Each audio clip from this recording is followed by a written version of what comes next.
नमस्कार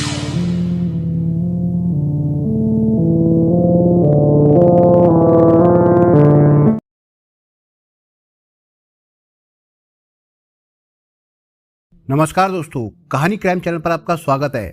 दोस्तों, आज की हमारी जो क्राइम की कहानी है वो है बरेली, उत्तर प्रदेश से। तो चलिए दोस्तों, शुरू करते हैं इस क्राइम की कहानी को। जफर हुसैन उर्फ चांद बाबू के सिर पर धर्म का अनुवाद सवार रहता था। वो तरह तरह की तंत्र क्रियाएं करता रहता है। ये पूरा गांव जानता था। इसी वजह से कोई उसे तांत्रिक कहता था, तो कोई पागल, तो कोई कुछ और।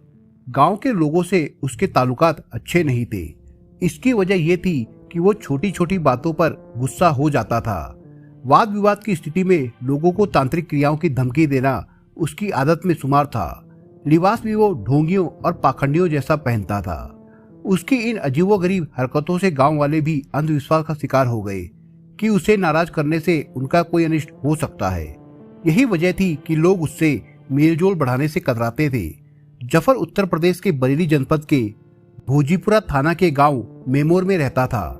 उसके परिवार में पत्नी नईम बानो के अलावा 4 बच्चे थे।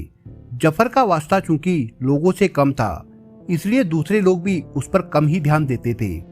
लेकिन एक दोपहर जफर के घर से आने वाली चीखने चिल्लाने की आवाजों ने लोगों का ध्यान अपनी तरफ खींच लिया।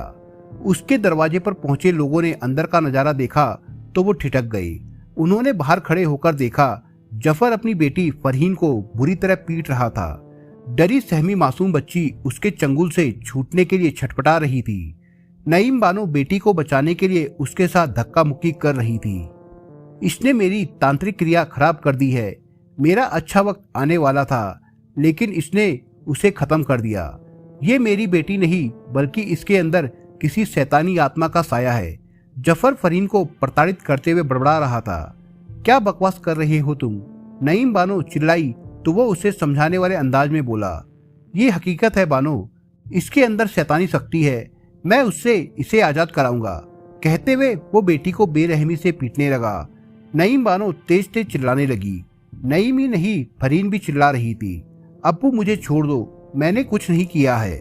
कैसे छोड़ दूं? तू फरहीन नहीं, बल्कि ऐसा शैतान है जो मेरी इच्छा को तबाह कर देना चाहता है, मेरी तांत्रिक क्रिया को फेल करना चाहता है। अब देख मैं तेरा क्या हाल करता हूँ। चूल्हे के पास ही तेरी कब्र बना दूंगा। जफर गुस्से में बड़बड़ा रहा था। उसके सिर पर जैसे खून सवार था।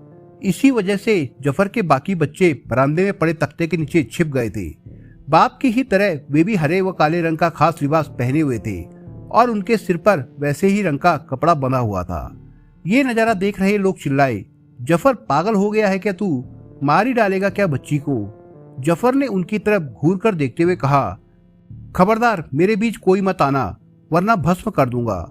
इसके साथ ही उसने मासूम फरहीन का सिर जमीन पर पटकना शुरू कर दिया। उसका दिल जरा भी नहीं पसीजा। नईम बानो हैवान बने सोहर से फरहीन को बचाने आई तो उसने उसे धक्का देकर दूर कर दिया। फरहीन के सिर से खून बह निकला। कुछ देर के लिए उसका शरीर छटपटाया और फिर शांत हो गया। ये देखकर नईम बानो बदहवास हो गई। बाहर खड़ा कोई शख्स अंदर आने की हिम्मत नहीं जुटा सका। चीखने चिल्लाने की आवाज सुनकर पड़ोस में रहने वाले जफर के चाचा वली हुसैन भी वहां आ पहुंचे। उस जगह का नजारा देखकर उनके पैरों तले से जमीन खिसक गई थी। वो घर के अंदर दाखिल होकर जफर के नजदीक पहुंचे तो उसने उन पर चाकू से हमला कर दिया। वली हुसैन वापस दरवाजे पर आ गए। लोग तमाशबीन बने देखते रहे, जबकि जफर पालथी मारकर फरहीन के पास बैठ गया। डरी सहमी पत्नी व दोनों बच्चे भी उसके पास बैठ गए। जफर मन ही मन कुछ बुदबुदाने लगा। दिल दहला देने वाले इस हैरतअंगेज नजारे ने गांव वालों के रोंगटे खड़े कर दिए।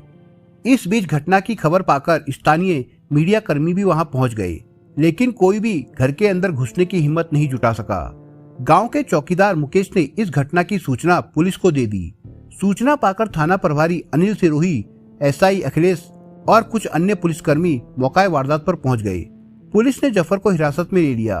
वो पुलिस की पकड़ से छूटने की कोशिश करते हुए बोला, मुझे क्यों पकड़ रहे हो? मैंने तो शैतान का कत्ल किया है। मेरी बेटी तो अभी कुछ देर में जिंदा हो जाएगी। मैं इसे जिंदा कर दूंगा। मामला संगीन था। थाना प्रभारी ने इसकी सूचना एसएसपी धर्मवीर को भी दे दी। बाद में पुलिस अधीक्षक ब्रिजेश श्रीवास्तव भी घटनास्थल पर आ गए। पुलिस ने मौका मुआयना किया और पंचनामा भरकर बच्ची के शव को पोस्टमार्टम के लिए भिजवा दिया। आरोपी के घर का माहौल बिल्कुल अजीब था। वहां तंत्र क्रियाओं का कई तरह का सामान मौजूद था। पुलिस ने संदिग्ध चीजों को अपने कब्जे में ले लिया। फिर उसकी पत्नी, बच्चों और गांव वालों से पूछताछ की। ये घटना किसी को भी झकझोर सकती थी। पुलिस आरोपी को थाने ले आई और उससे विस्तृत पूछताछ की। जफर से हुई पूछताछ व ग्रामीणों के बयान के बाद अंधविश्वास के साए में जी रहे एक ऐसे शख्स की कहानी सामने आई जिसने अंधविश्वास में डूबकर अपने परिवार को ही तबाह कर दिया था, साथ ही अपना भविष्य भी बर्बाद कर दिया था। जफर उन नौजवानों में से था जो बिना मेहनत किए बड़े बड़े ख्वाब देखते हैं। सालों पहले जफर का विवाह नईम बानो के साथ हुआ तो वो परिवार से अलग हो गया। वक्त के साथ वो 3 बच्चों का पिता बन गया।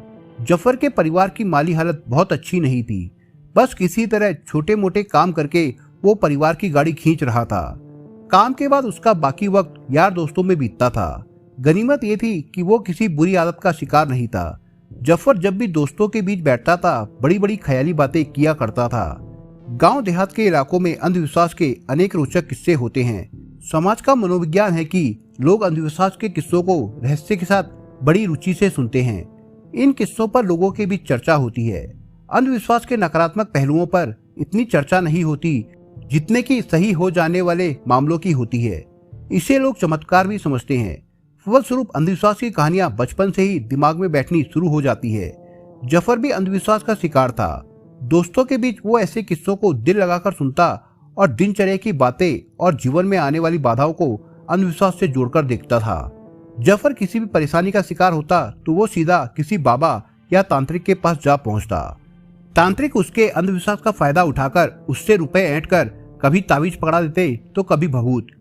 बच्चों को कोई बीमारी होती तो वो उनको डॉक्टर के पास ले जाने के बजाय बाबाओं के पास ले जाता था। उसे ये समझाने वाला कोई नहीं था कि अंधविश्वास के आईने में वो यथार्थ को ना भुलाए। दरअसल सुझाव का सामाजिक जीवन में महत्वपूर्ण योगदान होता है। ये व्यक्ति के उद्देश्य, मत, विचार एवं जीवन में परिवर्तन लाता है, बशर्ते सुझाव सही और उसे मानने वाला अच्छे बुरे का फर्क करना जानता हो। जफर ने आजीविका चलाने के लिए एक बैंड बाजा मंडली में काम करना शुरू कर दिया था। इससे जो कमाई होती थी उससे उसका घर चलता था। इस काम में उसे आमदनी कम थी, लिहाजा वो किसी चमत्कार की उम्मीद किया करता था। तांत्रिकों के संपर्क में आने के बाद वो खुद भी अजीब ढंग से जिंदगी जीने लगा था। इसके बावजूद उसके हालात जस के तस थे। वो चाहता था कि उसके हालात अच्छे हो और जिंदगी आसान सी हो जाए। इंसान का व्यवहार तब बदल जाता है जब उसकी उम्मीदें पूरी नहीं होती। जफर जिन उम्मीदों को पाले हुए था वे मेहनत के बलबूते ही पूरी हो सकती थी, जबकि वो अंधविश्वास में पड़कर चमत्कार की चाहत पाले बैठा था। बैंड बाजे के काम से गुजर मुश्किल हो गई तो जफर ने एक चिटफंड कंपनी में बतौर एजेंट काम करना शुरू कर दिया। इससे उसकी पारिवारिक स्थिति थोड़ी सुधरी। उसने अपनी जान पहचान वाले लोगों का रुपया तो कंपनी में लगाया ही, अपनी कमाई भी उसमें निवेश कर दी। ये कंपनी अपनी आकर्षक स्कीमों के जरिए तय वक्त पर लोगों को उनके निवेश का बड़ा फायदा देने का वादा करती थी। बाजारों में ऐसी चिटफंड कंपनियों की भरमार है जो लोगों को बड़े बड़े सपने दिखाकर रुपया बटोरती है। ज्यादातर इनका शिकार वे लालची लोग होते हैं जो कम वक्त में रईस बनने के सपने देखते हैं। उन्हें लगता है कि बैठे बिठाए ही उनकी रकम बढ़ जाएगी, लेकिन वास्तव में ऐसा होता नहीं है। ऐसी कंपनियां मोटी रकम इकट्ठा करके चंपत हो जाती हैं। जफर जिस कंपनी में काम करता था उसने भी एक दिन ऐसा ही किया। कंपनी के लापता होते ही जफर दोराहे पर आकर खड़ा हो गया। लोगों ने भी उससे रुपए मांगने शुरू कर दिए। इससे वो परेशान रहने लगा। परेशानी के इसी दौर में अंधविश्वास के शिकार जफर ने फिर पाखंडी तांत्रिकों का सहारा लेना शुरू कर दिया। वो तांत्रिकों से मिला तो उन लोगों ने उसे कुछ टोने टोटके समझा दिए, साथ ही बताया कि वो सब्र से काम ले, बहुत जल्द उसकी जिंदगी पूरी तरह बदल जाएगी। जफर के लिए ये सब किसी सुखद सपने जैसा था। इसके बाद वो लोगों से कहने लगा कि अब बहुत जल्द उसका वक्त बदलने वाला है। बेरोजगार होने के बाद जफर के पास कोई काम नहीं बचा था। वो नौजवान था। वो चाहता तो कोई भी काम करके अपने परिवार का पालन पोषण कर सकता था, लेकिन अंधविश्वास ने उसे बुरी तरह जकड़ रखा था। नईम बानो ने अपने पिता को खबर की। उसका मायका जहानाबाद क्षेत्र के गांव चका में था। खबर मिलते ही उसके पिता मोहम्मद अनवार मेमोर आ गए। उन्होंने रुपए देकर मदद तो की थी, साथ ही उन्होंने जफर को समझाया भी कि बेटा, मेरी बात को गलत मत समझना। मेरी सलाह है कि कोई काम धंधा ढूंढ लो। मैं बहुत जल्द सब ठीक कर दूंगा, जफर ने ख्याली अंदाज में आत्मविश्वास से जवाब दिया। मोहम्मद अनवर ने उससे कहा, अगर तुम्हें ऐतराज ना हो तो मैं बानो और बच्चों को कुछ दिनों के लिए अपने साथ ले जाता हूँ। जब हालत सुधर जाए तो तुम इन्हें ले आना।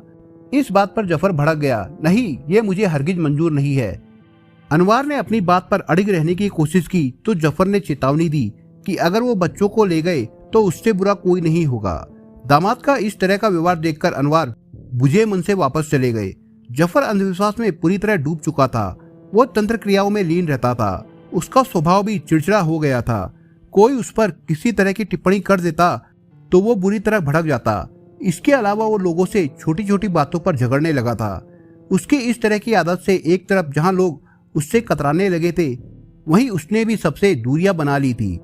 लोग तब उससे और भी डरने लगे जब उसने अपने चचेरे भाई मोहम्मद हुसैन से झगड़ा होने पर एक रात उसकी मोटरसाइकिल को आग लगा दी और प्रचारित किया कि उसने तंत्र मंत्र के बल पर ऐसा किया है। नईम बानो अनपढ़ महिला थी। जफर ने उससे व बच्चों को भी अपने रंग में रंग लिया था। इसी तरह वक्त बीतता गया। टोने टोटके से ना हालत सुधरने थे और ना सुधरे। जफर अजीब सी गलतफहमी में जीने लगा था। उसे लगने लगा था कि उसके परिवार पर कोई शैतानी साया है जो उसे आगे नहीं बढ़ने दे रहा। जफर के घर के आर्थिक हालत दिन ब दिन बिगड़ते जा रहे थे। जफर के घर के आर्थिक हालत मोहल्ले वालों से भी छिपे नहीं थे। वे मदद करने का प्रयास करते तो जफर उन्हें गालियां देकर भगा देता। स्थिति बिगड़ती गई तो उसने एक तांत्रिक क्रिया करने का फैसला किया। इसके लिए उसने सबसे पहले पूरे परिवार के लिए काले व हरे रंग के कपड़े सिलवाए। इन कपड़ों को सभी को पहनाकर वो घर में तरह तरह की क्रियाएं करता। बच्चों के सिर पर वो टोपी नुमा एक कपड़ा बंधवा देता।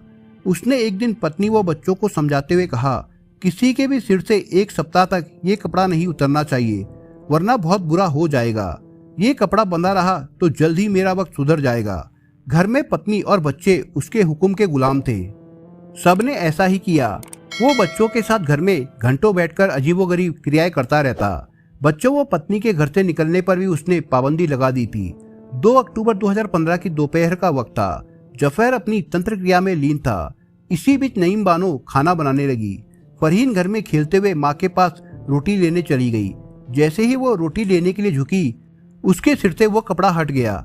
जफर की नजर उस पर गई तो वो आग बबूला हो उठा। ये क्या किया तूने? सिर से दुपट्टा कैसे हट गया? गलती हो गई अब्बू, फरहीन ने डरकर जवाब दिया।